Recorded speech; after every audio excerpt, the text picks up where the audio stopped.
moving.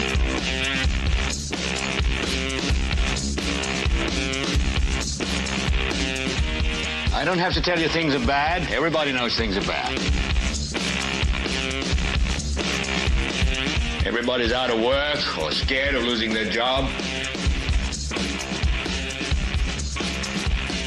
The dollar buys a nickel's worth. Banks are going bust. Shopkeepers keep a gun under the counter. Punks are running wild in the street, and there's nobody anywhere who seems to know what to do, and there's no end to it.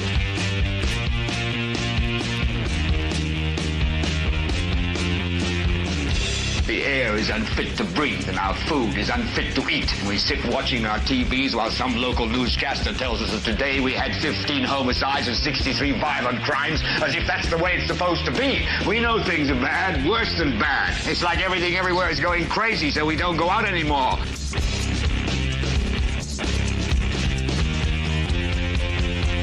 We sit in the house, and slowly the world we're living in is getting smaller, and all we say is, please, at least leave us alone in our living rooms. Let me have my toaster and my TV and my steel-belted radios, and I won't say anything. Just leave us alone. Well, I'm not going to leave you alone. I want you to get mad. I don't want you to protest. I don't want you to riot. I don't want you to write to your congressman, because I wouldn't know what to tell you to write. I don't know what to do about the depression and the inflation and the Russians and the crime in the street. All I know is that first, you've got to get mad. You've got to say, I'm a human being. God damn it. My life has value. So, I want you to get up now.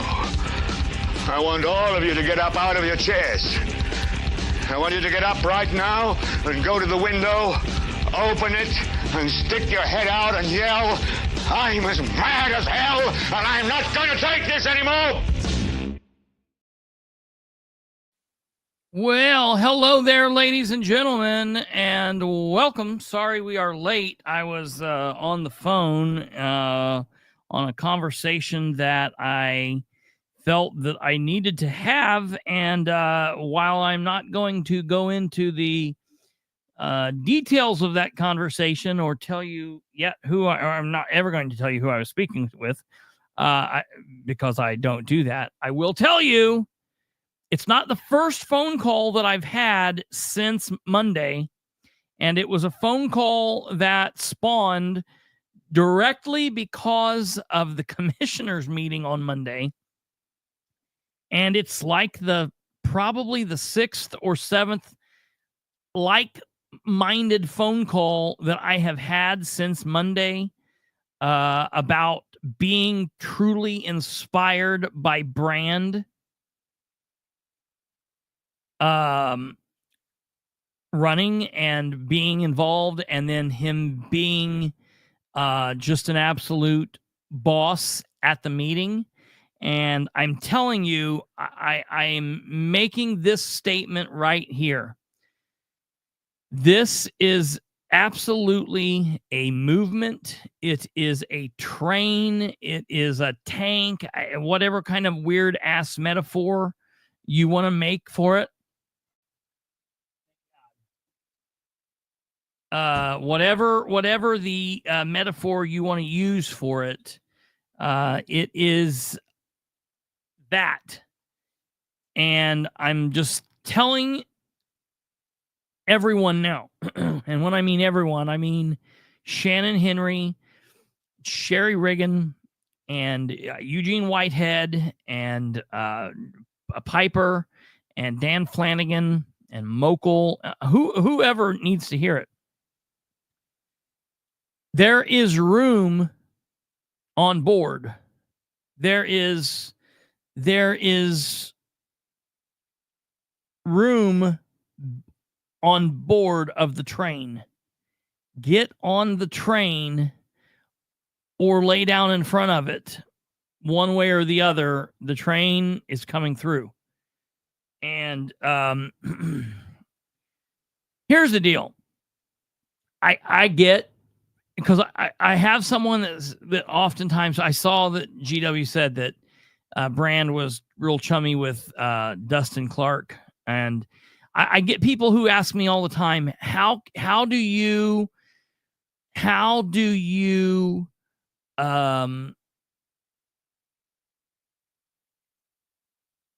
kind of rectify in your mind the fact that Brand and Dan are friends, are friendly.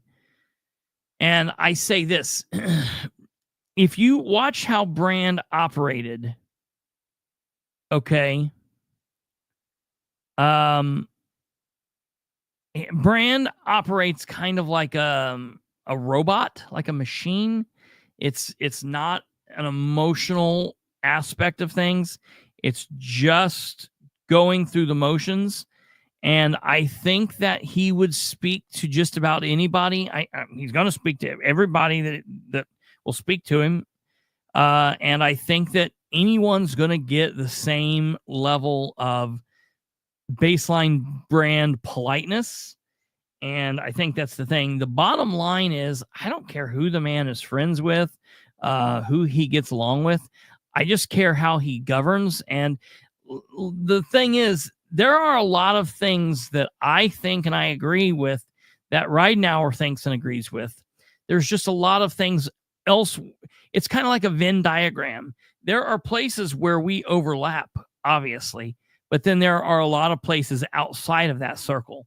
And I'm certain that there are places where Brand and Clark are going to overlap, and the agreement's going to be there. But it just depends on how much of that circle's there and what also falls outside of it and what happens with Dustin on the outside and whatnot. The thing we've got to keep in mind is Brand and Dustin are in two forms of different government. Dustin's doing whatever the hell it is that he's doing in city government, and Brand is within county government. Now, tonight's meeting was the metropolitan planning deal, so they're kind of doing the same thing there. I would be interested in what exactly the votes were, whatnot. And listen, Brand is going to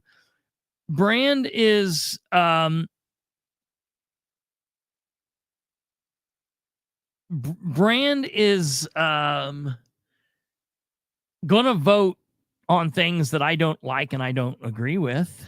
And that's okay. It's all right. The issue is he has, and that's what I was just telling someone on the phone. The issue is when James King voted in some way that I didn't like. First off, King didn't want to hear my thoughts about why he shouldn't have voted that way. He just wouldn't listen to me. He didn't think that I should have a right to even express my dissatisfaction. And once I expressed my dissatisfaction, King would not try to explain the reasoning behind why he voted. It's just, that's the way I did. And tough shit. You'll like it. If you don't like it, that's on you, whatever. And so that's how he operated. And that's what the problem was with King. With Brand, if and when he votes someplace in some way that I don't like, first of all, I know he's not going to try to shut me down. I very much believe he will listen to what I have to say. And I'm putting me in for anybody. What we have to say, what you have to say. I think he will listen. I think he will communicate with you about it. And I think he will explain to you where he stands. Now, at the end of that conversation, you both might walk away disagreeing with each other, but at least you will have felt like you have been heard and you will be able to express yourself. And there will be times that you will be able to change his mind. I fully believe that because I have. And there are times that he will change your mind. And then there are times that you will walk away disagreeing. That's what it's about. That's what it will be. So that's the thing. Welcome to the show. This is the 365th episode of the Political Spotlight. Welcome. The name of this show is Conflicted Honest, and this is going to be a rough one. I can promise you that. So if I could, just before we get into everything, go ahead and give us the thumb, click the bell, and share the show with everyone you know. That would be a big help. So we get that out of the way, so then you don't feel like, screw this guy, I'm not going to give him the thumb now. He said things I don't like. So just go ahead and do that now. Get that out of your way. That way, when I piss you off and you log off here in a moment, then it's already done. That would be big. And then, also, if you want, remember to check us out on all of the different platforms below: YouTube, Rumble, Facebook, and X. We are there. Bilbrey Live, Bilbrey 318, Political Spotlight with no the, and then the Political Spotlight. So that's how you find us. It's all around that somewhere. All you got to do is Google the Political Spotlight. It'll pop up one way or another. So that's that. Man, I'm really, a change is coming in Delaware County, and I'm speaking specifically to the people that are of the conservative Republican type of mindset at the moment. A change is coming within the political party. A change is coming within the local government. And this is not even brand talk. I'm just talking about, there are people waking up, and there are people that are coming to the table and saying, okay, things are not the way they should be. We have to make a difference. And it's not going to be an overnight transition. It's not going to be made in a weekend. It's not going to be made in a month.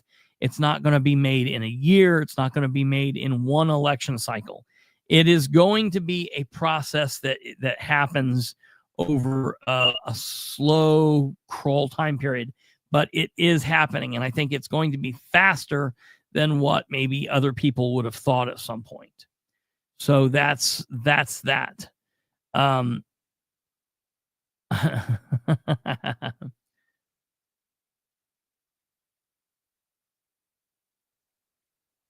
I want to hear what you think about Brand and Rob Kiesling wanting the nuke reactor like the one in Michigan. Where was that discussed at? Where can I find information about that out? Yes, Alva, that's true. Give me the thumb now, because you can always give me the finger later. I think I'm going to start saying that. That's a nice little way to say that.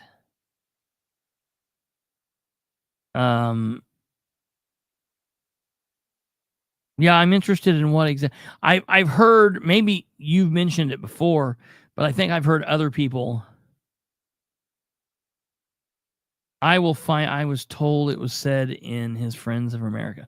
I will find out, because I agree with Tweety Bird that we don't specifically have the water supply for that. So I would be interested. Like, I don't know if it was just him, big thinking, wishful thinking, like just pie in the sky type of deal. But I'll have to look into that. I've attended a couple of those meetings, and I'll reach out to a couple people. Yeah. Oh, Tweety, it's a group of Nazis that get together and talk about how we're going to imprison you. Other than that, nothing to see here. No, it's just it's a conservative group that get together and I figured. I figured you figured. See, I figured you figured before you figured that I figured. I knew it. I knew you figured that I figured that you figured. No, it's just, I don't know if you were watching back when I had John Schrock on, and I know that you would not be a fan of John Schrock. It's just a group of people that get together and conservative-minded people that get together and discuss conservative-minded things. It's, I think, very similar to like how the Muncie Resist people get together and talk. It's not like specifically the Republic. It's not like the Democrat Party. It's like an offshoot. It's like-minded people that are getting together to discuss progressive things on the Democrat side, like the Muncie Resist and the mad women voters and things like that. It's a grassroots group. Yeah, absolutely, very much. And there are all kinds of different people in it. People that are in here that you would like, and people that you probably wouldn't like. Some that you do, some that you probably wouldn't. Some that I do, some that I don't. Yeah, it is what it is. So I've been told I need to check out what GW was saying. And okay, so I'm going to tell you this. Tomorrow morning, I have to get up and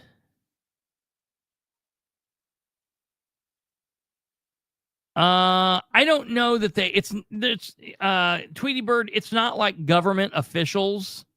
It's just like citizens. So I don't know specifically, like there's no law that they have to live stream it or anything. I know that there have been meetings that I have live streamed. I think on this channel you can find a specific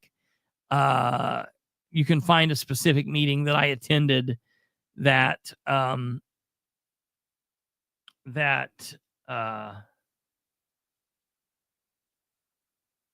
you could watch. You're not going to like it, but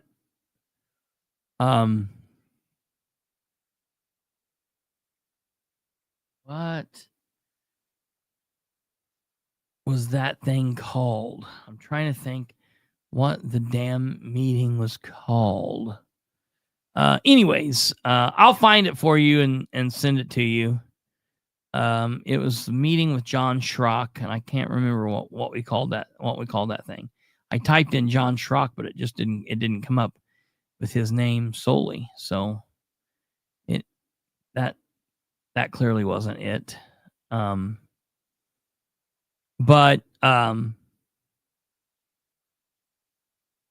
you know why? Because I didn't look in the right pile. I know where it's at. Sorry. So here we are.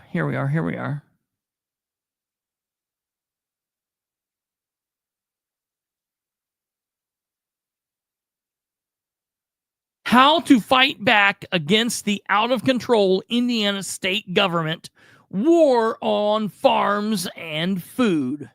Now, that sounds like something that you could like. But then again, I was there, and I know. Hey, Tweety Bird, can you do me a favor? Do you not have, oh, no. So I don't think there's specifically a talk about the reactor. I just mean there was a meeting that I attended that just kind of would show you what the meeting is like. No, I don't know. I'll have to ask around. I don't think I don't know if they recorded that or not. I wasn't there. I didn't record it, but I will definitely look into that and see what happens. Tweety Bird, can you tell me here, do you not use Facebook Messenger? I've sent you several things in Facebook Messenger that you have just never seen, never looked at.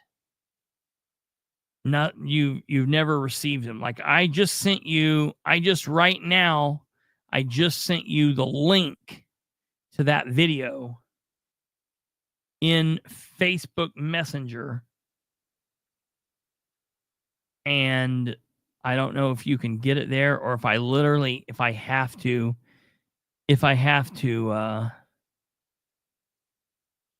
email it to you, or what you should do.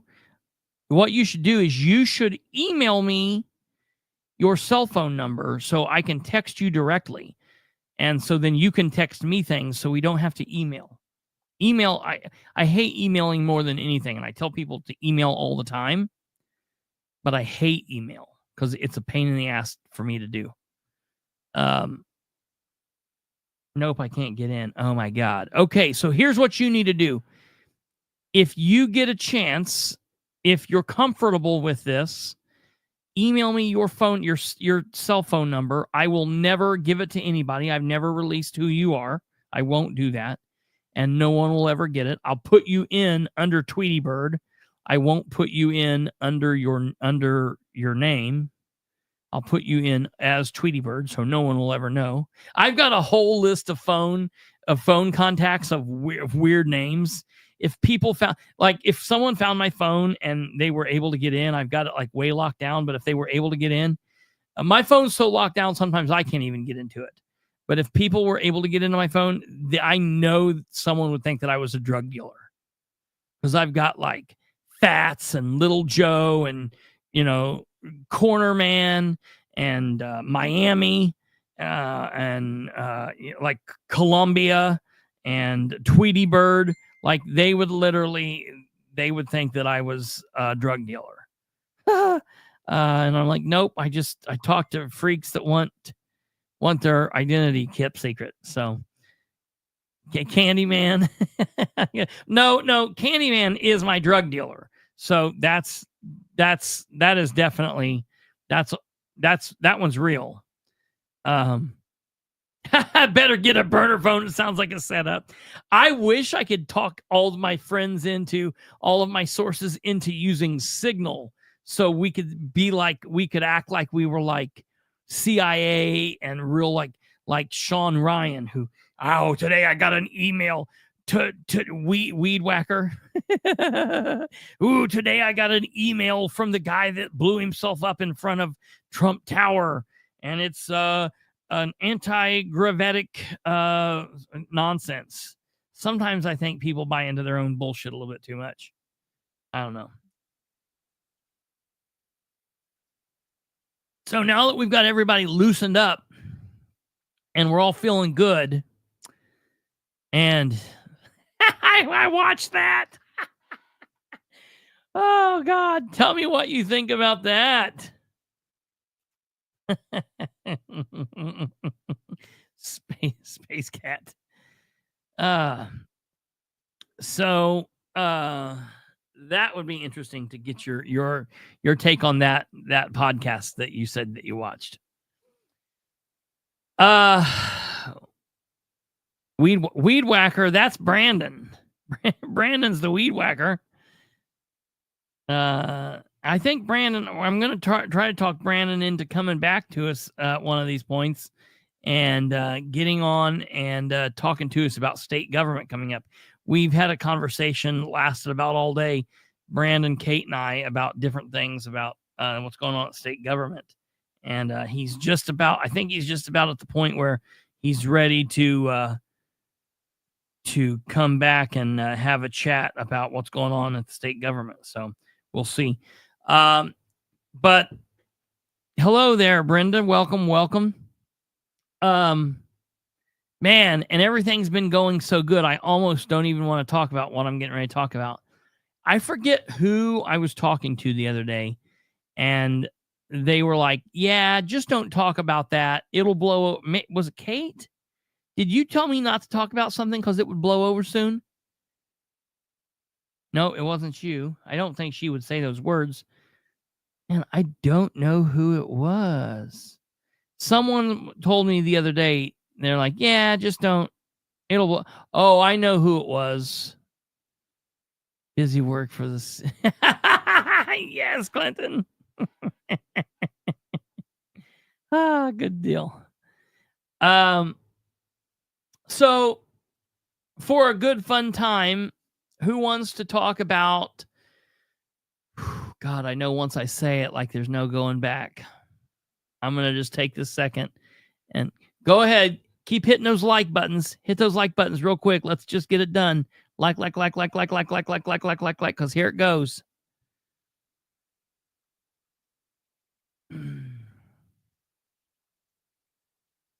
Absolutely, Stumblefoot.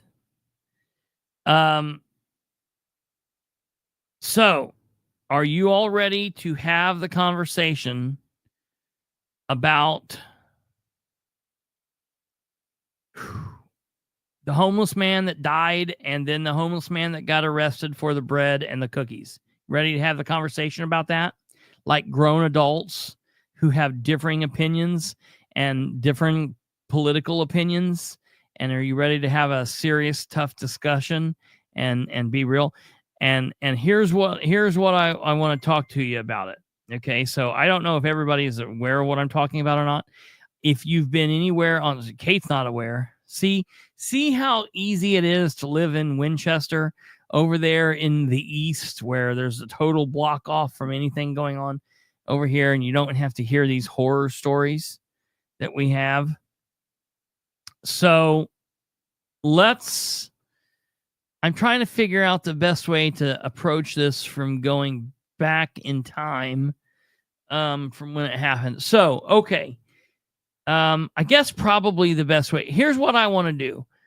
I want to, and I've been kind of joking and whatnot, and this is a very serious discussion and topic, and I'm not going to make light of this in any way. I do have a dark sense of humor, but that's not what I'm going to do here. I want to approach this from just I want to try to approach this from a common sense angle and just kind of explain to you where I'm coming from, because I've been watching everybody fighting and tearing each other apart on social media. Today, Brenda's not heard about it either. So today I literally heard someone say, or I read them say rather, they,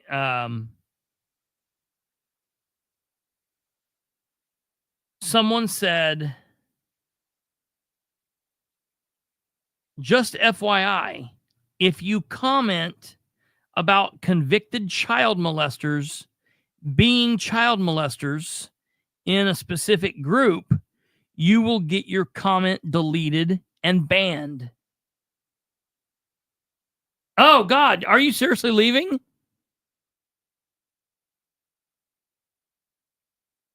Alva? The conflict is, why is this guy getting so much attention? That's what I'm going to talk about. Here's what's going to happen. I mean, this is a very serious thing. But what blew me up about it is the person. Alva, you asshole. I knew that I was going to feed into that, and then you were going to get that. So here's what kills me. Then the group that the person said it. So a commenter said, just FYI, if you comment about a convicted child molester being a convicted child molester in a specific group, you will get your comment deleted and banned. To which one of the moderators of that other group got on and said, it won't be allowed here either. And I was like, wait a minute. Back up. Let's act like I've got one of those ones from the Men in Black, and let's remove everybody's memory just for a second of the fact that this incident occurred where a man died here in Muncie recently.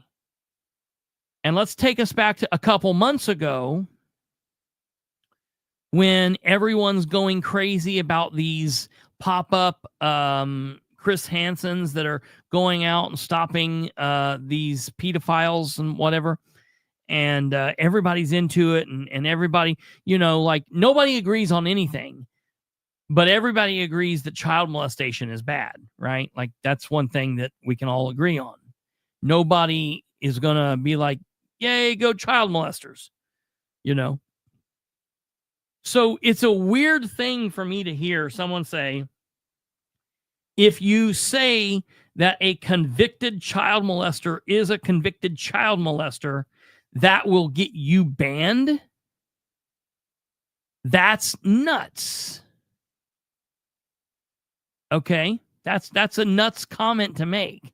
So first of all, like, no one in their right mind should be out here saying we're going to protect child molesters. Now, that comment has nothing to do about any direct person. I just don't know anyone who would say, I'm going to make life easy for child molesters. I'm going to protect them and give them cover. Okay. Like, I don't understand someone saying, I'm going to block you if you say someone is a convicted child molester. Normally that's like a service, because they blend in amongst us.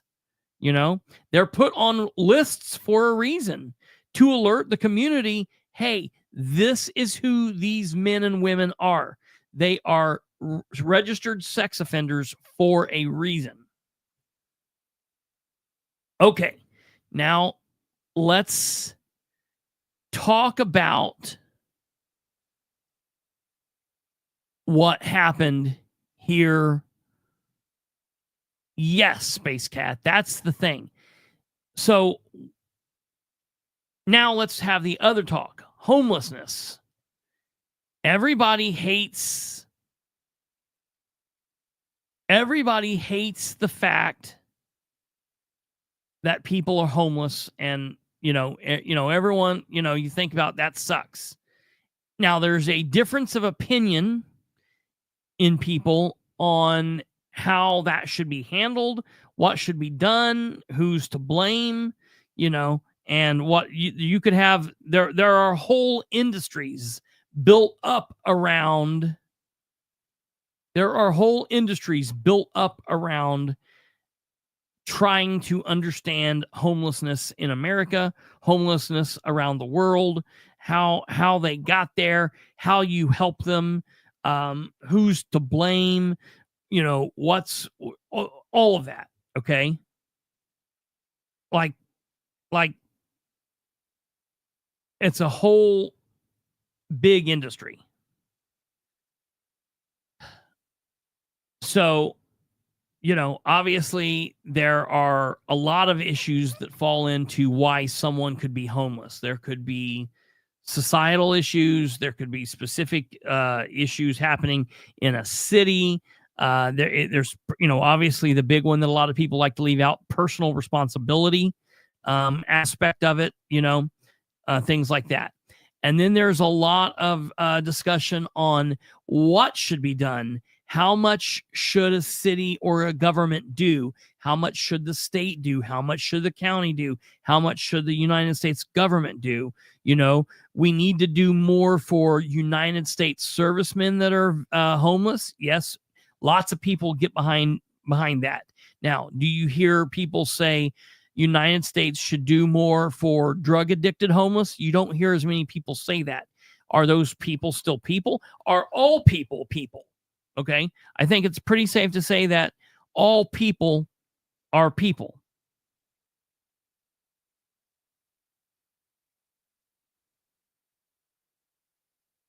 Is a person that is just down on their luck a person? Yes. Is a person that is a murderer who might be homeless, are they down on their luck? Well, they might very well be too.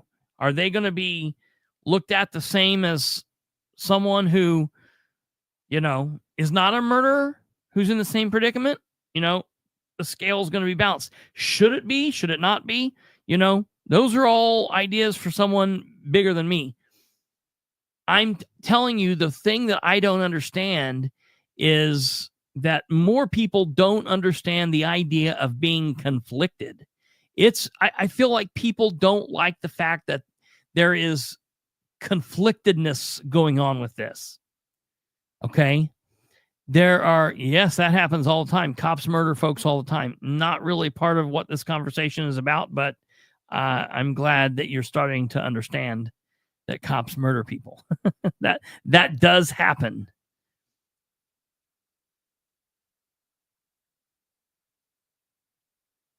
It's okay for people to be conflicted. It's also okay for people to not be conflicted. Here's the thing. I feel like a lot of people will say that there should be some help for the homeless somewhere. Now, how much help? What's that look like? Who's providing that help? Is it individuals who privately donate to causes, or is it taxpayers? There's a big discussion there. What happens when somebody is homeless, but they are on the registry? Okay, so you have the men's homeless facility, you have a woman's homeless facility. We talk all the time that there needs to be more in the way of a family type of a shelter or family housing. But there is an issue out here that there are people that deal with, that they deal specifically with the people who are homeless, that are violent and sexual offenders. Now, that's not specifically who I would go helping.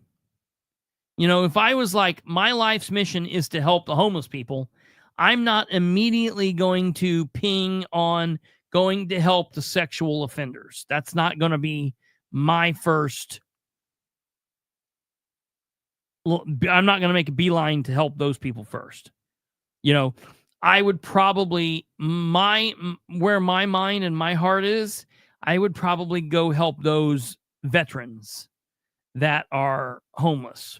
And like Tweety Bird said, we have to keep in mind, there are people that choose to live that way. Okay. And then those people even fall in a couple different categories. All right. There are people who choose to live that way because they want to live outside of our laws, norms, morals.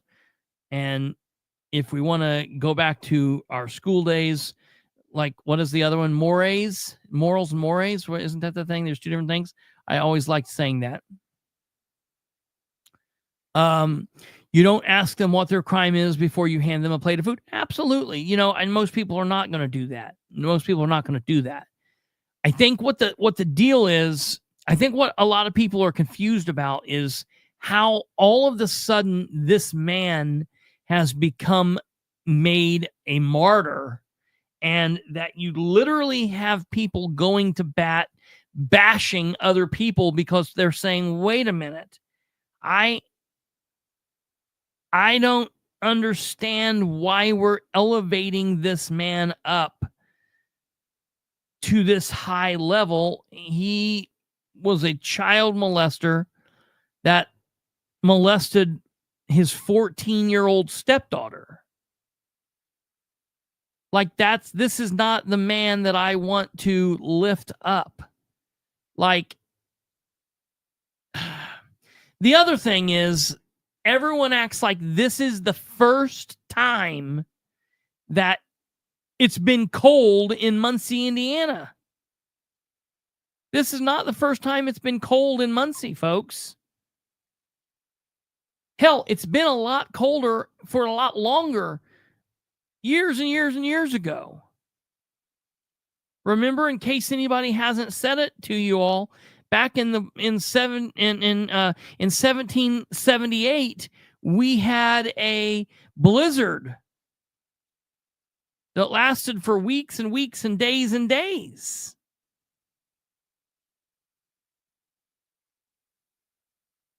It is a weird flex from anyone that is going hardcore about lifting this specific person up as a martyr. I wish, it's fine for you to say, man, I don't want anyone to die because they're cold. Well, first of all, did he die because he was cold? Or were there other extenuating circumstances? There's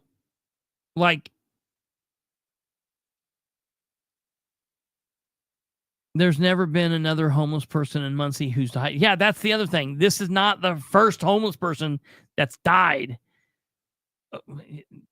See, so Kid Rock says he was naked. I did not know that.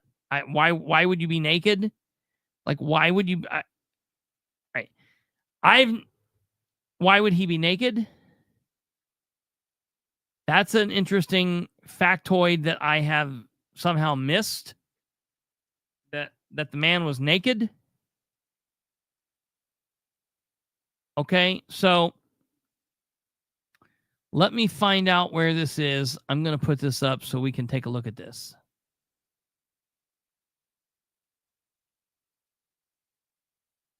Okay.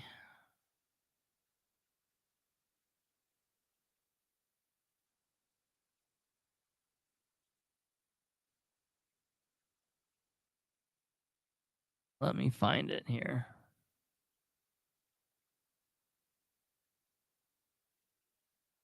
Oh, and before we get any further in this, Catherine was supposed to be on tonight, but because she's been gone for a couple different weeks, we've got a lot to talk about. So we didn't think that we could get it in one go. So we've got some news for you all. And Kate, you've got to, I mean, do whatever you want. I know you said that you're got some free time this weekend, but I think that we're going to do 2 special shows this weekend. So we're going to be live straight on through if you're okay with that, or you can do whatever you got to do. But Catherine and I will be live Friday and Saturday. We're going to do a 2-part thing on what's going on in Madison County. So just FYI, I forgot to say that at the beginning. And yeah, Tweety Bird, maybe he wanted to unalive himself. That's a very real possible thing.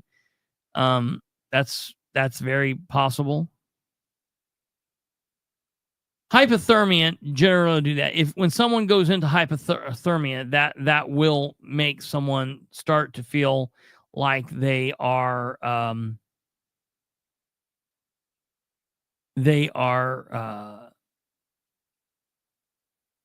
too hot. That they'll actually feel like they're warm, and it will cause issues. Okay, so basically what and I don't even know when. I don't even know when this person actually passed. Do we know when? Well, let me show you this. So the newspaper article that came out about this, they put a newspaper article out. The coroner made a press release today. Okay, and this is doing all kinds of weird things right now. Like, people are mad at Right Now about this. This is just, it's really weird where people are going all over the place on this. Okay. So, here's the newspaper article.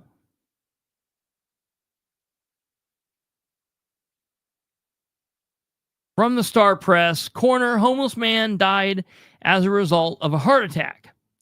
The death in recent days of a Muncie man who was believed to be homeless was the result of a heart attack, Delaware County Coroner Gavin Green said Thursday.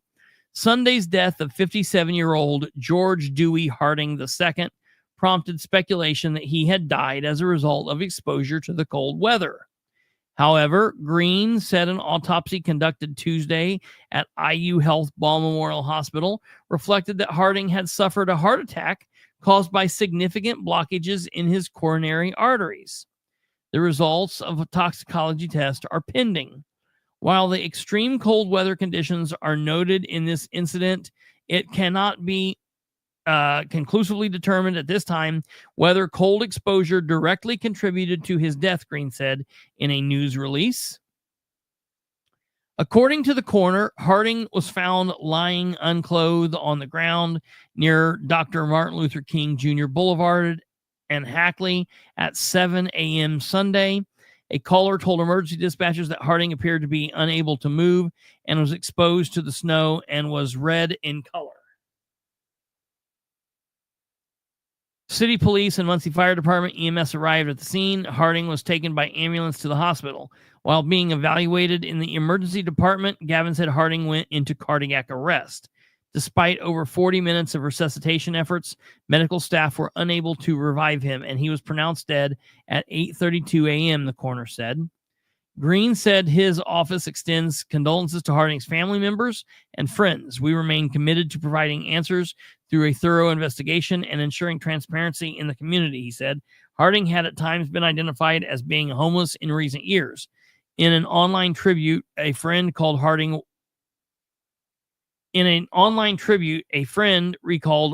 once told him he was homeless by choice. In November of 2021, the board of a church on the city's east side voted to allow Harding to stay in the fellowship lodge of the church annex building, noting he was homeless and had no place to go. But church members later said Harding failed to comply with the arrangement he had signed in January of 2023. They were granted an eviction order a few months later. Men in need of emergency overnight shelter can go to the Christian Ministries sleeping room, the 400 block of East Main Street, with the intake from 6 to 8 p.m. and the Muncie Mission at 1725 South Liberty Street. Okay, so that's basically what the Star Press is saying about what's happening in this situation. Okay, the Star Press, to my knowledge, I didn't see a link there. They did not post the actual press release from the coroner's office. The press release looks as follows here, and it's going to be hard to see, but I'll read it to you. Press release, Delaware County Coroner's Office, investigation of death, George Harding II. The Delaware County Coroner's Office has completed preliminary findings regarding the death of George Harding II, a 57-year-old Muncie resident who passed away on January 5th, 2025, following an emergency medical incident. At approximately 7:07 a.m. on January 5th, a 911 call was received reporting a man later identified as George Harding II lying unclothed on the ground in an area intersection of North Martin Luther King Jr. Boulevard and North Hackley Street. The caller noted that Mr. Harding appeared unable to move, was exposed to the snow, and was red in color. Police department officers arrived on the scene and quickly requested Muncie Fire Department EMS for transport. EMS arrived at 7:17, evaluated Harding, and transported him to IU Health Ball Memorial Hospital, arriving at 7:47 a.m. At the hospital, Harding was alive but incoherent, mumbling and unable to communicate clearly. While undergoing evaluation in the emergency department, Harding went into cardiac arrest. Despite over 40 minutes of resuscitation efforts, medical staff were unable to revive him, and he was pronounced dead at 8:32 a.m. Pathologist, now this is important for people to understand, the pathologist, okay? So everybody gets all crazy that Delaware County and the state of Indiana does not have a medical examiner, that we have a coroner. And in the state of Indiana, a lot of people didn't know this. In the state of Indiana, a coroner does not have to be a doctor, does not have to be a medical examiner, does not have to have any kind of medical any kind of medical history whatsoever. Any one of you that is legally allowed to run as an elected official, if you could be a city councilman or city councilwoman, you could be coroner. If you could run for county commissioner, you could run for coroner. You don't have to be a law enforcement officer. You don't have to be an EMS personnel. It's a constitutional office. Now, the coroner is not who performs the autopsy. It is a pathologist that performs the autopsy. And a pathologist, my friends, is a doctor. Okay. So the autopsy and all of the medical investigation is handled by a trained medical professional. Okay. They don't just have some Tom, Dick, or Harry in there cutting around. They're like, today I don't want to make a V-cut incision. Today I think I'm going to cut him. I'm going to cut him across. I'm going I'm going to play tic-tac-toe today. No, that's not what happens. I don't have just someone poking around the meat, okay? That's not what goes on. Okay. Pathologists at IU Ball Memorial Health Hospital performed an autopsy on Tuesday, January 7th. Preliminary findings indicate that Harding suffered a heart attack caused by significant blockage in his coronary arteries. Toxicology results are pending and may provide additional insight into contributing factors, which may include medications, drugs, alcohol that may have been in Harding's system. And it generally takes several weeks to get those toxicology reports back. That's just a standard practice, okay? While the extreme cold weather conditions were noted in the incident, it cannot be conclusively determined at this time whether cold exposure directly contributed to his death. The Delaware County Coroner's Office can preliminarily rule the cause of death as a heart attack pending further results.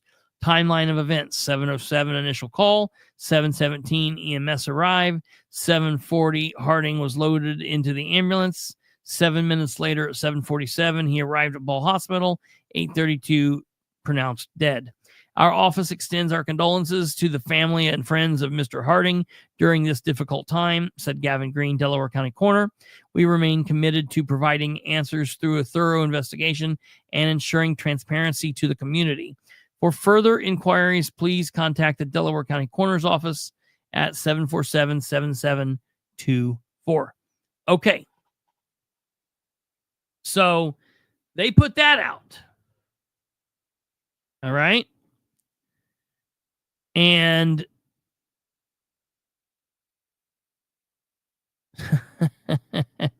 Jack. Yeah, Tweety Bird. Tweety said, I've never seen the people so up in arms over the homeless as I have this winter.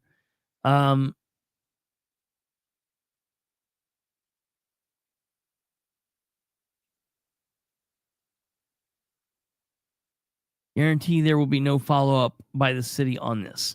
So here's the thing. I don't know the deal with Mr. Harding. I don't know. I don't know about him. There are a lot of people. Look, there are a lot of people in need of help and services, and there are people out there that donate. There are services. I don't think that there's enough. There can always be a conversation on what needs to be done and what can be done. The issue is all of a sudden you have, and this is just what's going. It's the evangelist. This really kind of kicked off with the gentleman that has been coming to the council meetings. Now, I noticed he was not there Monday, so that was interesting. But the gentleman that's been coming to the council meetings that does the shepherd's hearts and hands. I'm going to say something here.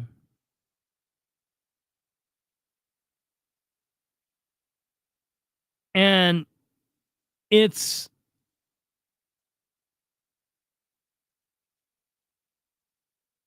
maybe controversial. Maybe people like it or don't like it. I don't know.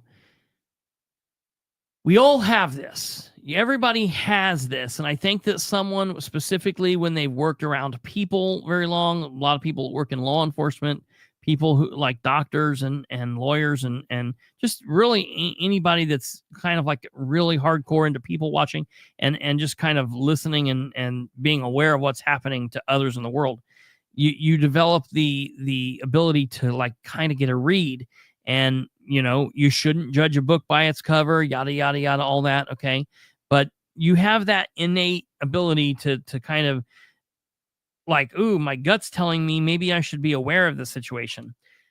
I don't know, Joseph. Okay, I don't. Oh no, I'm not going PC. No. What I'm telling you is, I don't. Something seems off to me about Joseph. I don't know what it is. Can't put my foot on it. Okay, I don't understand what the deal is with him. He seems like maybe, you know, his heart's in the right place, but something seems off with what's going on there. I just don't trust that the best intentions are there. Okay. I have a problem with what's happening there. And I think that there are people who genuinely want to help and be helpful. And so they hear someone write in and say, "Hey, I'm here to help everybody." And then everybody gets tangled up around this cause. And then all of a sudden something is wrong with this person. Okay. And I want to be very clear. He's not with the group that's called ARC. I think the people that's with ARC are doing a good job. Joseph is with a group called Shepherd's Heart and Hands, Shepherds and a Heart, a shepherd who ate a heart with his hands. I don't know what the name of the group is. It's really hard to say. I don't like when there should be S's places, and I don't really understand what's happening. Shepherd's Hearts and Hands. I just have questions about what's going on there. And you know, it's interesting to me that it seems like every time he comes to the council meetings that no one in city government seems to have interacted with him or really know much about him. It's very, very, very strange.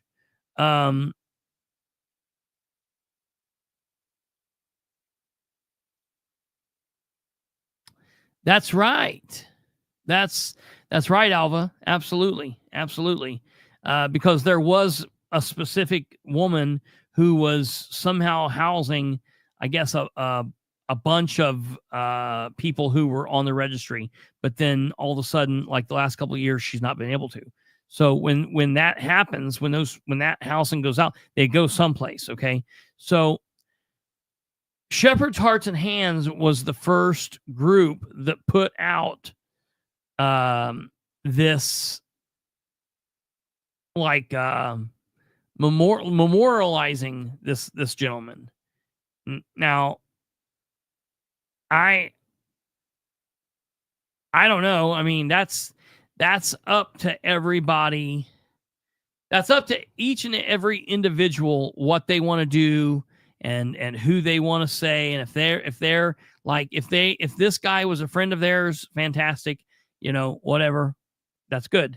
So they published this thing, and then people started publishing this thing, and as it happens, right, wrong, or indifferent, okay, right, wrong, or indifferent, all right. When people see this, they immediately, because people have no life, they just start digging. That's what people do now. They started looking this man up, and in pretty quick order, maybe they know. I don't think they can know him better than other people of Muncie, simply just because Joseph is new here. He's not from here. Joseph isn't a person.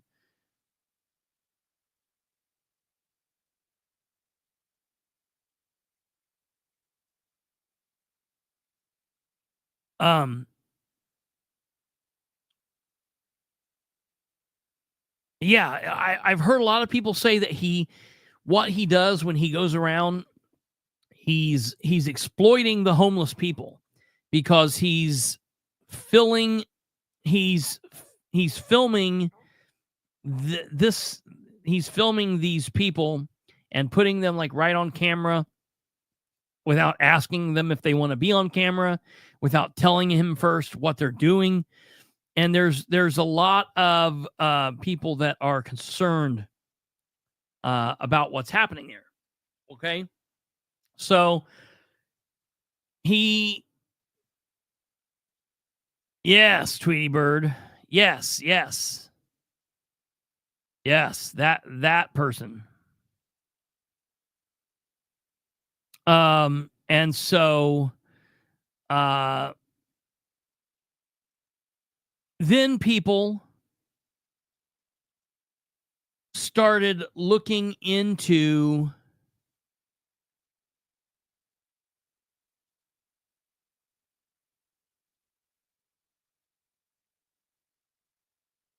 Sorry, I was looking at a message there. People started looking into the man that died, and that's something that they're going to do. I mean, for right, wrong, or indifferent, it is what it is. So they started looking into it, and then this is what was found.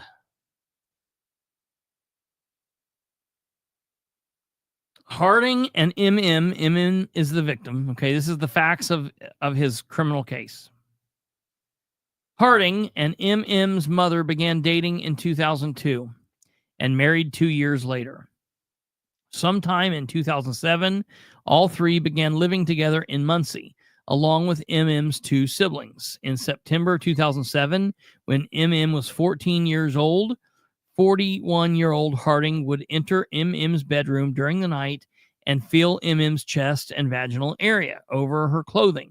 These incidents occurred nearly 20 times until February of 2008, at which time MM reported the offense to her high school counselor.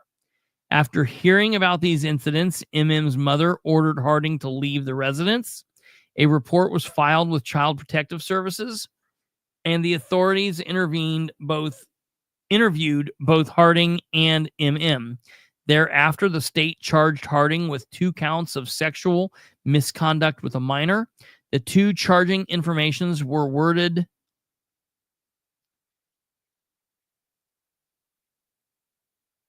which one? The 2 I want to see which order this is supposed to be in.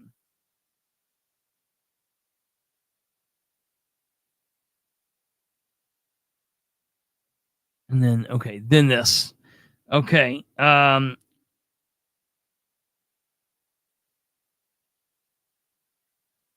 okay. That we're missing a bottom line there.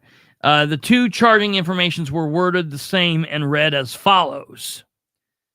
And the following is between September 1st, 2007 and February 29th, 2008 in Delaware County, Harding, being at least 21 years of age, to wit, 40 years of age, did perform fondling or touching within him a child at least 14 years of age, but less than 16 years of age, to wit, 14 years of age, with the intent to arouse or satisfy sexual desires of the defendant.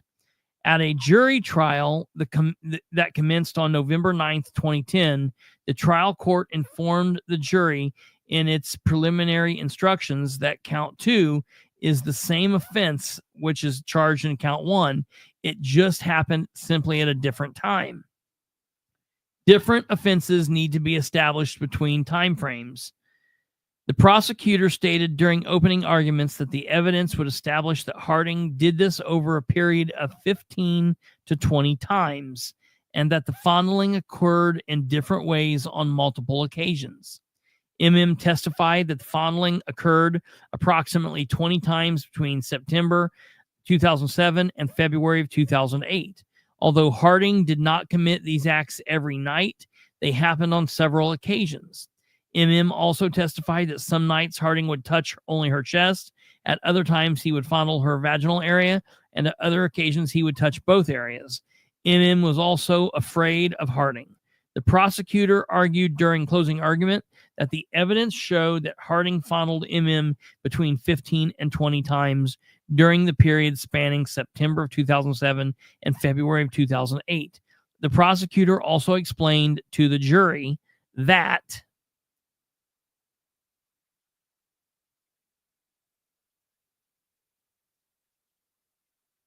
the reason for the 2 counts is for over a period of time, 15 to 20 incidences. During the argument on final instructions, Harding's counsel requested but did not tender an instruction on sexual battery as a lesser included offense. The trial court denied counsel's oral request for such instruction. Prior to deliberation, the trial court instructed the jury that in order to find Harding guilty on both counts, there would have to be 2 separate incidents. All right. That's what the statute would require. just simply two separate incidents between the period of time, and that's what the state would be required to establish beyond a reasonable doubt. Thereafter, the jury returned a verdict of guilty on both counts. On March 18th, 2010, the trial court sentenced Harding to 7 years on each count. The trial court ordered the sentence run consecutively, running in an aggregate sentence of 14 years of incarceration. Okay, now, there was an appeal in the case, and the reason that they appealed was not saying like, oh, he didn't do it. They got the wrong guy, and he was really a good guy. They were just simply saying that he should not have been charged with the two, that it was double jeopardy, essentially, is what he was saying. And I find that absolutely and utterly ridiculous. From all of my understanding and training and experience as a police officer and working in the prosecutor's office, if the man did this on a night in September of 2007, and then he did it at some time in October, there's two charges. In my opinion, he should have had 15 to 20 counts. If he did it 15 to 20 times, charge the bastard 15 to 20 times. Now, they don't do that in court because, and a lot of people say like, well, why don't they do that? Well, because you charge him with the most, you don't want to overshoot the situation. Okay. A lot of times you'll find in a situation where you've got somebody that's killed, like a serial killer, and they've killed multiple people, they won't charge them all at one go. They might charge them with the death of these couple people, because if they happen to get off, then they've got other crimes they can still charge the person with. I'm not saying that's what happened here. I don't know what happened here, but okay, let's remove one of the counts. Let's say it was double jeopardy and remove one of the counts. He's still a child molester. He's still guilty of one of the counts. He's still got 7 years. He still should be on a list. Boom, bang, pow. There's no more question about it. Okay? All right. He did his time. He served his crime. It is what it is. And it's throwing back out into the world, and he's the same as anybody else. Anyone that's ever anybody that's ever done something stupid in the past and had something stupid happen, and there's a lot of us out there that's whatever. I apologize. I cannot state that someone who had a drug offense is the same as a child molester. Yes, they both do their time and they serve their sentence, but some sentences just happen to be a lifetime sentence. And child molestation and being a sexual pervert, being a pedophile, being a rapist, those are to me are the crimes that have that kind of a lifetime sentence. And we know that because they're put on a registry list. And that happens. A lot of times it happens. Sometimes it happens for a period of years. Sometimes it happens for the rest of their life. I don't know what the situation was with him, but I know at this point he was still on the list. So at least at this point he was still on the list. So that it is what it is. It's not the same thing as somebody that steals a bike or steals a car, 20 years ago, and then they're rehabilitated and they go through the shit and they've lived a clean life. This is a situation where this man was a pedophile. And it wasn't like a situation where you've got Romeo and Juliet. It's not a Romeo and Juliet situation, yeah, absolutely. It's not a Romeo and Juliet situation. You've not got a couple of high schoolers that are, in high school, and one of them graduates and is 19, and then the other one is like, 15 and a half. That's, to me, still weird. I wouldn't have done that. When you're 45 and 39, There's no big deal.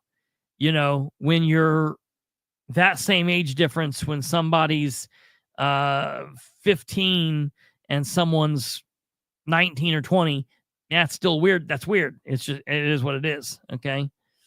Let's see who we're talking about here.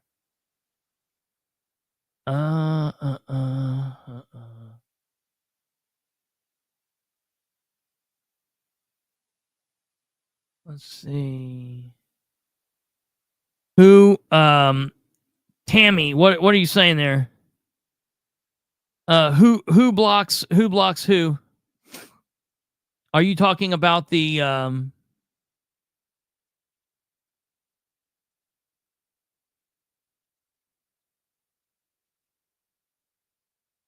you talking about, the evangelist?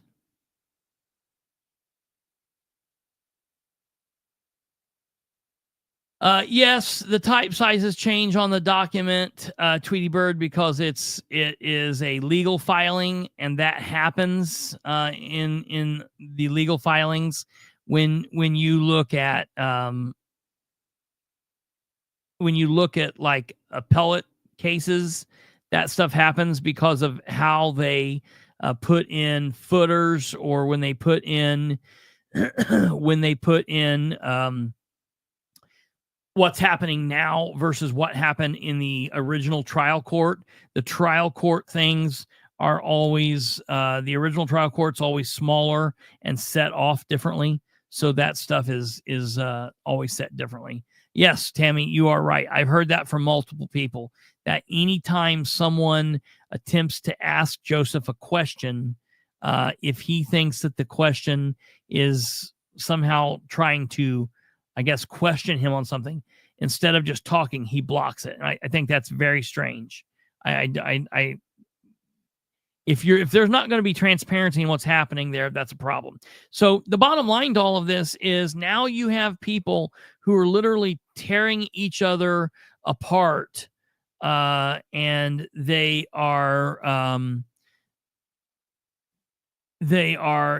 got people that are absolutely just going crazy with this, and they are talking about how, you know, people are heartless because, you know, they're questioning this guy and they're questioning what happened. And it's like, no.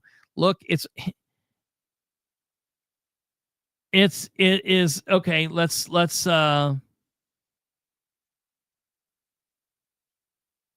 take a look at this. Here's Recovery Cafe in Muncie's post, and this is from 8 hours ago. Okay.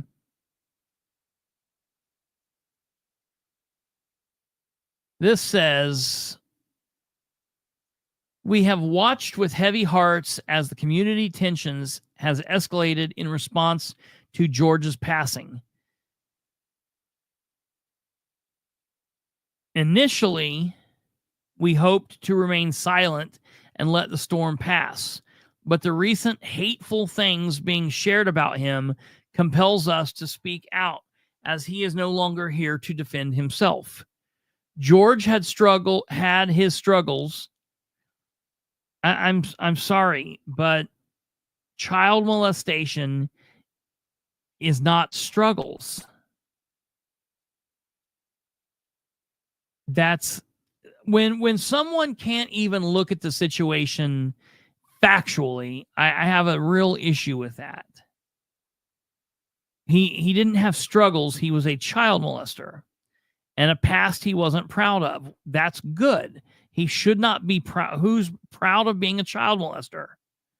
He wasn't perfect, and he wouldn't be the first to, and he would be the first to admit that.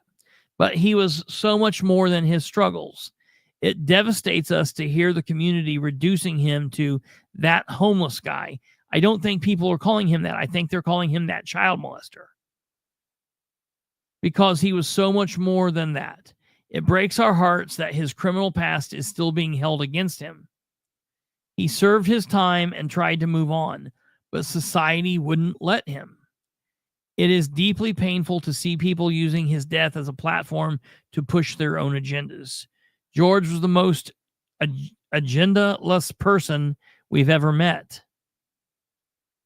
Maybe that's a problem. Maybe that might. I mean, George was the most agendaless person. I mean, I get what they're trying to say there, but that's I wouldn't have said that. He wouldn't want this fuss. I'm sure he wouldn't want this fuss. George never fit in, but he always belonged at Recovery Cafe Muncie. We are all in recovery from something, and none of us are perfect. And I agree with that, and I'm fine with that. But we have to be realistic about what we're talking about. I don't know who wrote this, but my question is, would they let this man babysit their 8-year-old?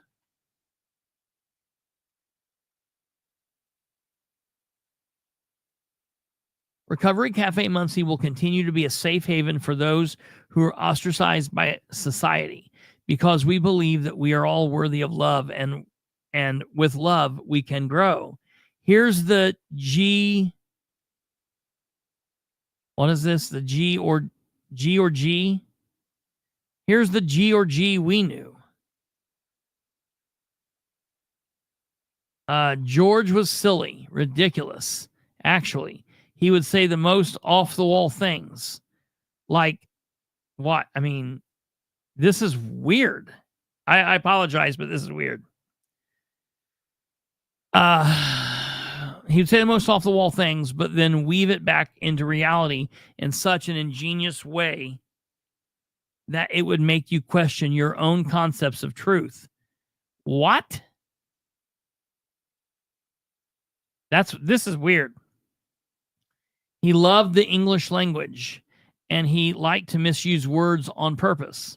Like the word was just trying on a new pair of shoes.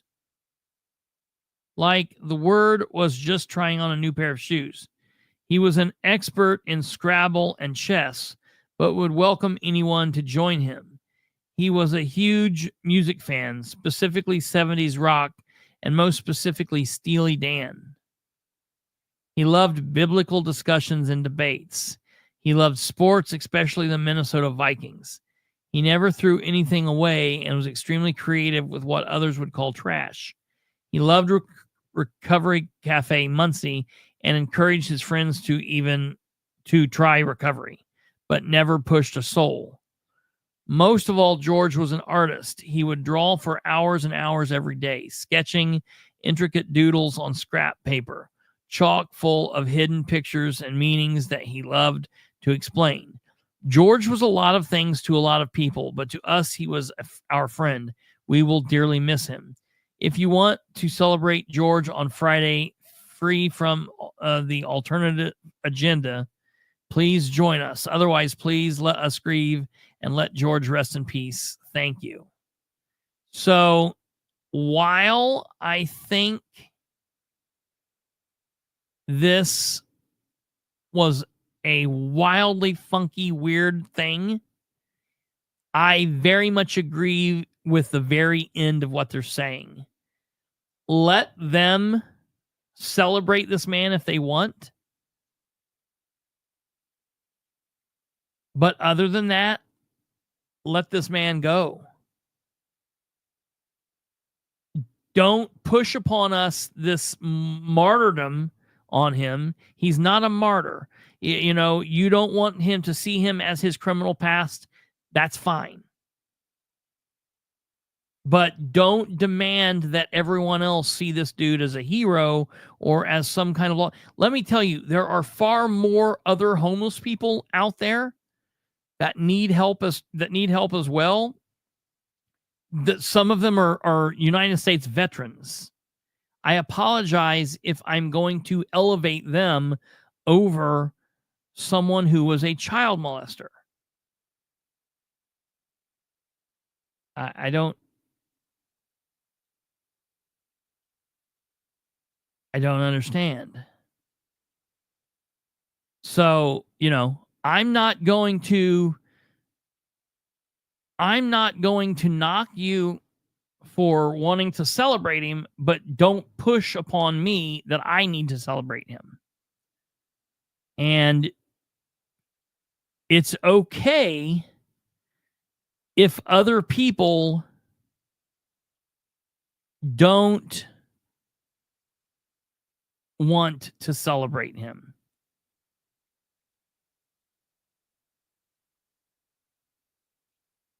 Right, here we go. He wrecked the young lady's understanding of sexual intimacy for life. Yes, absolutely. And so, I'm fine with I'm not going to judge him. I'm going to allow God to deal with that. That's between, do I think that he's not capable of seeking forgiveness from his creator? Absolutely not. I surely think that he can do that. Do I have to lift him up as a martyr? Certainly not, and I'm not going to. And I see that, but no, Tweety Bird, you're right. They didn't say that we have to celebrate him, but surely you're looking around the Muncie, Delaware County social media landscape, and you're seeing that people are tearing people down simply because while there may very well be a good artistic side, and he may have used funny words, and he may have had a way of not looking at I too know that he had a way of not looking at reality and doing things that make people question their truth and all of that, because he tried sexually molesting, and he achieved sexually molesting a 14-year-old. That is not reality. That is not normal. And that should make people question what the hell is going on. And so what's happening is right now, there are a large grouping of people out there that are calling people out just simply for them not liking to be part of the discussion. That is happening. That is happening. That is happening out there. And, this started with that Shepherd Heart and Hands. Mm-hmm. And they pulled a journey home. Yes. Do you know what I'm talking about? Mm-hmm. They pulled a journey home. Yep. And that's where this all comes from. They ignored the bad and elevated the good. Mm-hmm. Tried to get people to give money. Yep. Because I think I counted the word donations 4 or 5 times in that post. Yeah. They're using a dead man Mm-hmm. to try to get money. Yeah. Am I sad that he's dead? Yes. No one should die like that. That's terrible. But I also don't need to try to celebrate a life of a man who ruined so many other lives. Yeah. I'm glad he was getting help. I'm glad that he was trying to live a good life. But beyond that, sorry. I'm sorry he's gone. Yeah. Right. Yeah. Very, very well said, Kate. Absolutely. And the thing I want people to understand out there, and that's the reason I called this show Conflicted and Honest. It's like what Kate said, there can be inside the human mind and in your heart, a conflicted feeling of saying, I don't want anybody to freeze to death, to freeze on the ground. And everyone's out here saying, well, he had a heart attack. He didn't freeze. It wasn't the weather. It was a heart attack. Well, what's the first thing they tell people in the wintertime? Don't go outside and shovel a bunch of snow. Okay. Well, why are they telling people that? Why are there a whole bunch of heart attacks in the winter when people are shoveling? It's not because shoveling snow is extremely, insanely difficult. It's because of the cold weather makes your arteries and your heart work differently than, say, when you're in a regulated temperature. And then when you're doing the elevated work along with that, that's what triggers that. So did he die because I very much believe that at the end of the total look of the autopsy, when toxicology is back and when everything is back in several weeks, that the cold will be a contributing factor to his heart attack. But the blockage in his arteries is going to be the number one factor. So that's that. The city made a post that it was a heart attack. Yeah, well, the city didn't do that. The coroner, Gavin Green, the Delaware County coroner, is the one that released the press release saying that it was a heart attack, which it was a heart attack. That is a true statement. It was, in fact, a heart attack. I think it was a heart attack that was probably brought on by the inclement weather, being out there and dealing with that. I think that's very much a part of what led to that. Time will tell. And then because if you read what the coroner said, he was alive at the hospital. But while he was in the hospital, his body was stressed and there was a lot of things going on. And then he went into cardiac arrest. And so I very much believe what is going on? I very much believe that the cold will be a contributing factor, but I don't think it was the sole factor, and that's that. But the biggest issue here is, celebrate the man how you choose. And it's just like everything else that happens. Everybody gets in the this idea of needing to just hash all of this out. Do it yourself privately. If you feel inclined to donate and be a part of this, do that. If you want to be a part of helping homeless, do that. But don't be tearing people down simply because they're saying this man is not a hero to me.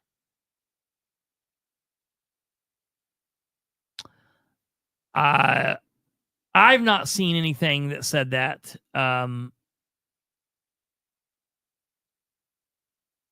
Yep, very well, Kate. There could have been alcohol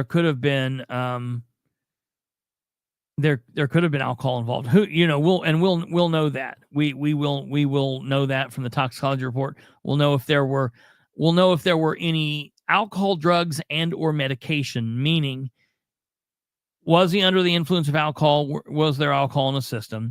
Was he under the influence of any type of narcotics? Were there narcotics in his system? Or did he take medications like high blood pressure medication? Did he routinely take an aspirin? I would say these things probably he didn't do. He's probably not got the best. He probably didn't have the best, care as far as, does he take vitamins or control medication? So we'll know all of that once the toxicology comes back. But yeah, Tweety Bird, I don't know that he was ever in the service. I've not heard anybody say that. And I truly believe that if he was in the service, they would have been pushing that out there. As far as saying there was other contributing factors, maybe why he was naked, I really much believe it probably was hypothermia, because that does happen. As I don't know who said it. I don't know if it was Kid Rock or Space Cat, but for people who climb Mount Everest, or people who are like out in the wilderness in Alaska or whatever, and they fall through the river or fall through a lake or something, a lot of times when they're hypothermic, near the end, you will start peeling clothing off because your body's telling you that you're warm. That's your body's way of trying to fight and save itself. That's part of the dying process of hypothermia. And a lot of times when people die of hypothermia, they are found naked. That's a very common factor.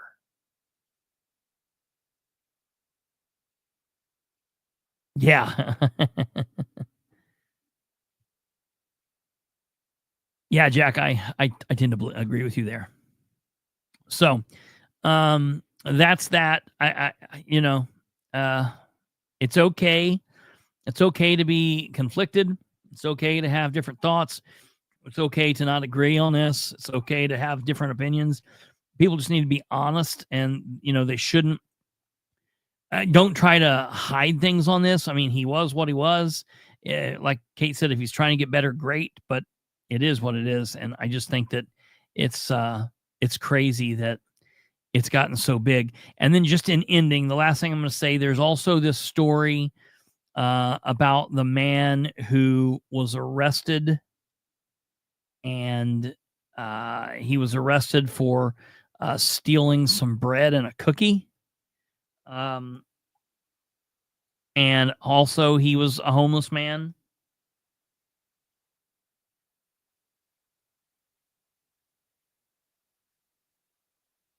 And the Fox 59 article that they put out about it said, just 3 days after Christmas, a homeless man faces 6 years in prison for stealing bread just days after Christmas. That's a weird headline. Like, what they're doing with that headline? With that headline, they're trying to sensationalize this, and they're trying to be like, look, like, I mean, what if he could still be hungry in July, man? It's Well, I mean, if you just read the headline, that sounds horrible. Yeah. A homeless guy stealing bread around Christmas. He's hungry, and you're throwing him in jail for 6 years for stealing it's like Jean Valjean. Yes, right. That's very much what they were trying to do. That's what goes to the head. If you read the whole article, the thing was B&E. Yeah. So the cookies and the bread. Yeah. So let's understand what happened here, and so people can be realistic. So it says 3 days after Christmas, a homeless man walked into McAllister's Deli and helped himself to a bite of bread and a cookie.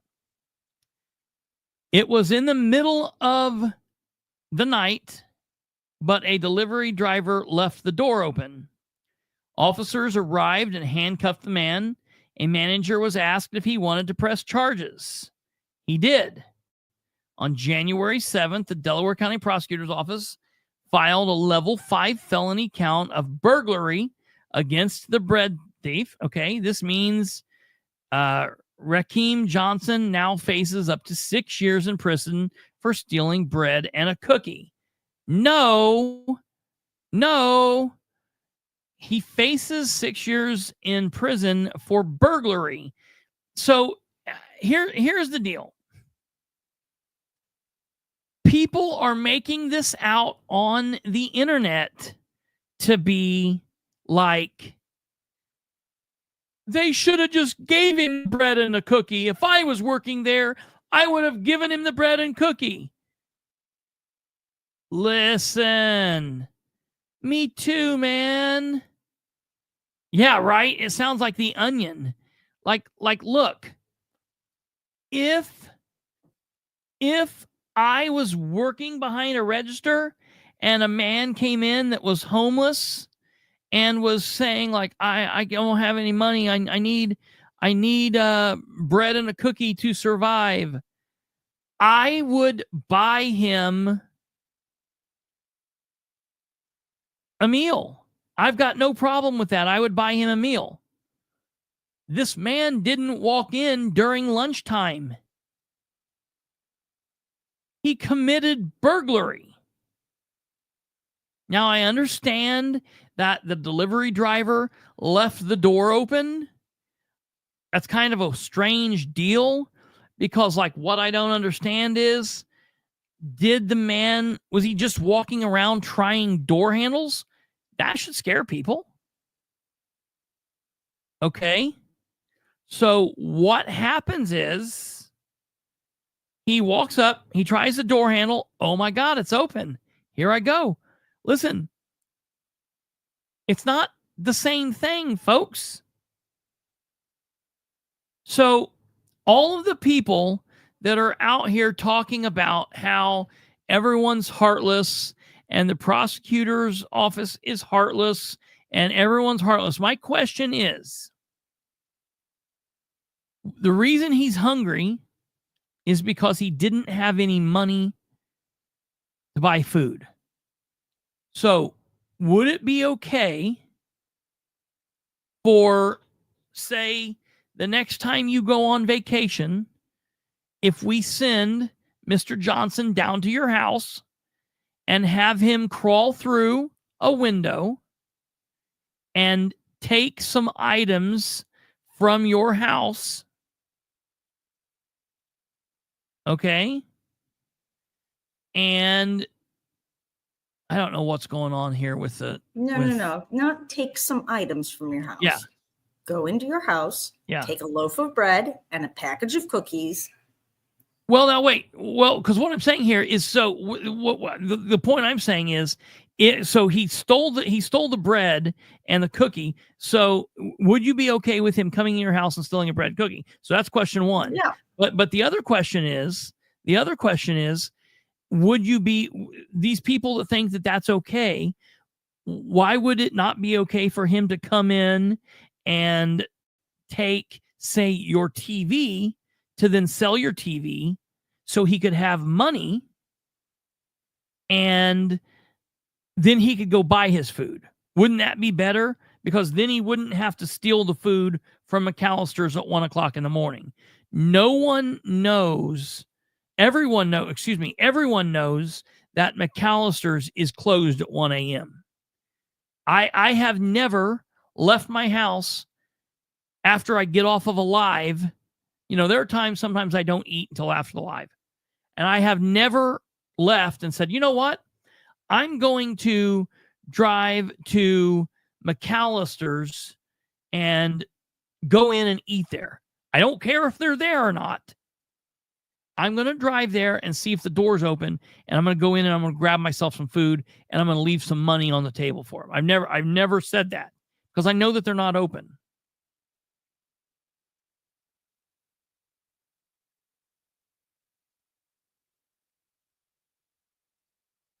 If this man would have went to Fresh Time during the day, and if he would have picked up an apple or a cookie or a bread, and he would have tried to walk out the open door of a store, of the daylight store that was open, this might have been a little bit different situation. But he committed burglary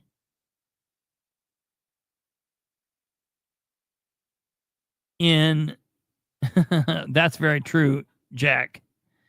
And again, I'm not saying that, like, I'm not bashing this guy for doing what you got to do to eat. I'm saying there's lesser crimes the man could have committed. Go walk into a 24-hour VP, steal a candy bar from in there or some shit. The fact that you're walking into a business that you know is closed, I mean, you know, I'm just saying there are other lesser crimes that I could see people being like, oh, well, it's not that big a deal. The burglary here is nuts. And really the biggest crime, the biggest crime here is the headline and the article. Like, what are they doing? Homeless man faces 6 years in prison for stealing bread just days after Christmas. The other issue is this man is not going to prison for 6 years. That's just what the level of felony carries at maximum. He's not going to be sentenced to prison.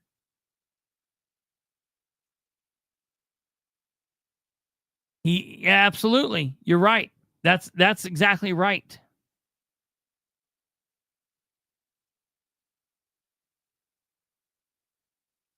Doesn't intent have something to do with this? Intent for what, GW? How do they prove what? How do they prove that he committed burglary?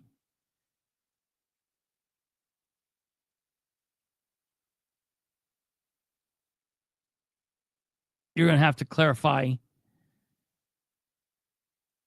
You're going to have to clarify that statement. He was looking for unlocked doors. He's done this before. Yeah, absolutely. And that's scary, because what happens when he's looking for unlocked doors in your neighborhood? You know?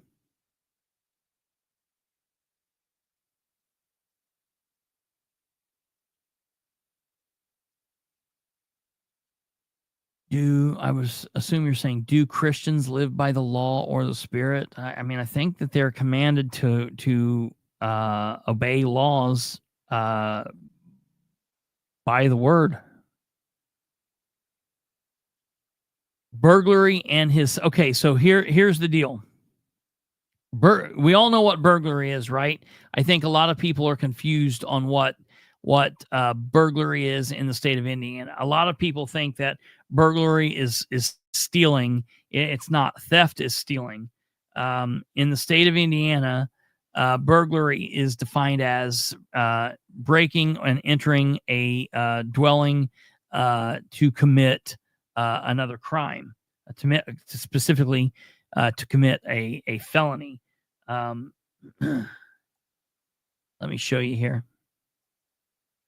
Okay.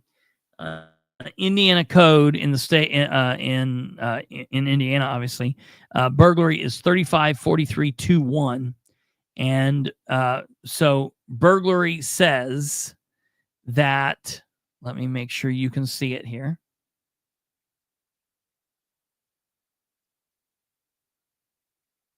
Sorry, we're dealing with the spinning ball of death. Okay, yeah, here we go. Streamlabs.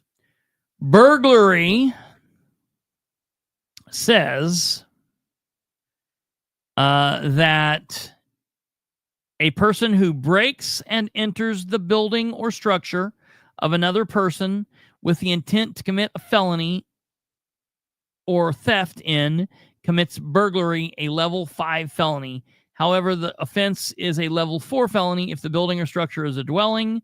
It's a level 3 felony if it results in bodily injury. It's a level 2 felony if it's committed while armed with a deadly weapon. Okay, so in this situation, all right, a person who breaks or enters a building or structure of another person with the intent to commit felony or theft commits burglary, a level 5 felony. Okay, a person who breaks or enters. Now, you have to understand that a lot of people believe that means you have to physically break a window or that you physically have to pry open a door, and it does not. You can be charged with burglary if I'm building a pole barn and I lay a foundation, and then I build 4 corners out of. I've got wood. I got my wood up. I've got and I know that's what she said. And I've got my ceiling, my roof on. Okay, and I've got my doors framed out, my windows framed out, but I don't have any doors or windows in, and so anyone could just come and go, whatever. And let's say that I leave my tools in there over the night because I'll be back tomorrow to work. If you walk onto the property that you don't have a contractual interest in, and you cross the threshold of that doorway, you walk from the grass onto the poured concrete, the floor, okay, the foundation, you have committed burglary of that structure. You have broke the threshold. B&E burglary is, yes, it's like an open garage door doesn't give you a right to enter. Yes. No, it must not be posted. I don't know where you're from, but that's not true in the state of Indiana. You can, exactly as I just defined it to you, you do not have to post a sign for it to be burglary. As the offense as I just described, if I go on my land and I build 4 posts and a ceiling, and I have a frame and I have a door, or for example, let's just make it real easy. I have a house with a garage door, and the garage door's up, and overnight I leave the garage door up, and you cross the threshold from being outside to inside, and you steal a snowblower, you have committed burglary and theft. So how do you prove this man intended to commit burglary? Well, he crossed the threshold of McAllister's Deli at 1 a.m. when they are not open, and he was found with items from behind the point of sale. So you've got theft or conversion theft. If he would have stole it during the daytime, it would have been conversion. The fact that he stole it at 1 a.m. because he entered is theft. And so that's a slam, bam, thank you, ma'am. Okay. He didn't break in. Door was left open. Probably chalked open for delivery guy, and light was on. He took cookie and a piece of bread. Wasn't his intentions to steal. No one was there to help him. No, that wouldn't hold weight. It'd just be the same thing as leaving your garage door open and him coming in and stealing your car. He thought, Alva, that you intended to sell your car. You just weren't outside to help him. And so he just came in and got your car, and he had the intentions of bringing it back and paying you later, but he got caught by the police first.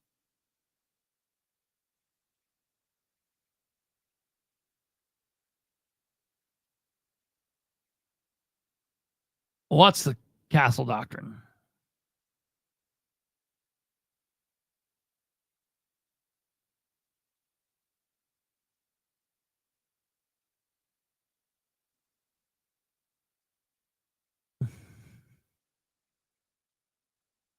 Why wouldn't he have? It doesn't have to be a business. Get rid of the business idea. Get rid of the business idea. It's just a structure. If you go back to that code, building or a structure. Burglary is if a person who breaks and enters the building or structure of another person with the intent to commit a felony or theft in it. So if you break in to kill someone, you've committed burglary. If you break in to rape somebody, yeah.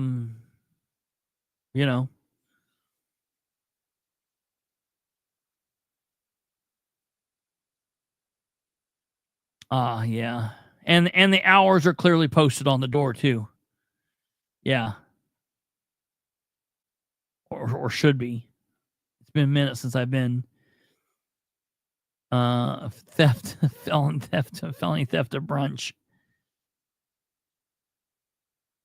Look, this guy's not going to prison for 6 years, so everybody needs to take a chill pill on this. That's not going to happen. So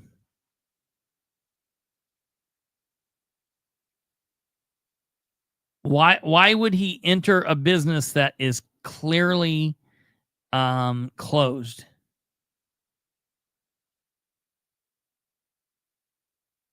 You can't pay for the cookie at 1 o'clock in the morning. You guys are nuts. All right, that's going to do it for tonight. I would normally say, thank God, we're done. We've reached the end of the week. I'll see you effers on Sunday. Door open, lights on. Yeah, but they could be in there cleaning or remodeling or bug bombing or whatever. The hours are still the hours. The hours are, what are the hours on for McAllister's Deli? Let's look up and see. McAllister's. I was just talking to my grandparents, telling them that they needed to go here and eat. McAllister's Deli.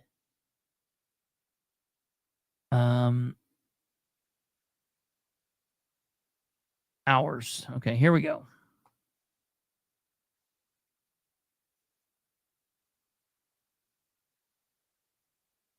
They are open from 10:30 a.m. to 9 p.m. 10:30 to 9. 1 a.m. was I will, Alva. I'll send you a sign. I'll send it to you. And yes, I am so sorry. I apologize. I was going to go over it tonight, actually, before we talked about all of this, but we came on late. We came on at 9:20 because I was talking to that man on the phone beforehand. But all right, folks, that's going to do it for us. Thank you all. Please. Hey, tonight was pretty good.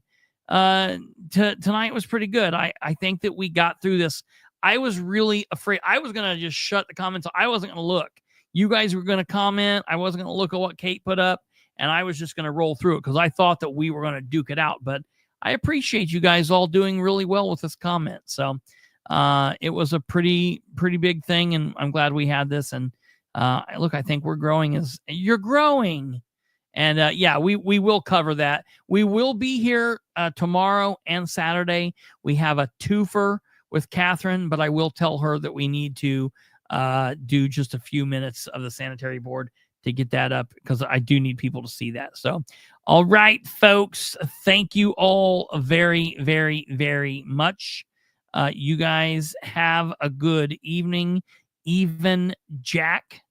You guys take care. God bless. And we'll see you back here tomorrow for a very special, it's not going to be very special. It's just a regularly special show with Catherine Callahan. Until then, you guys take care. God bless. Good night.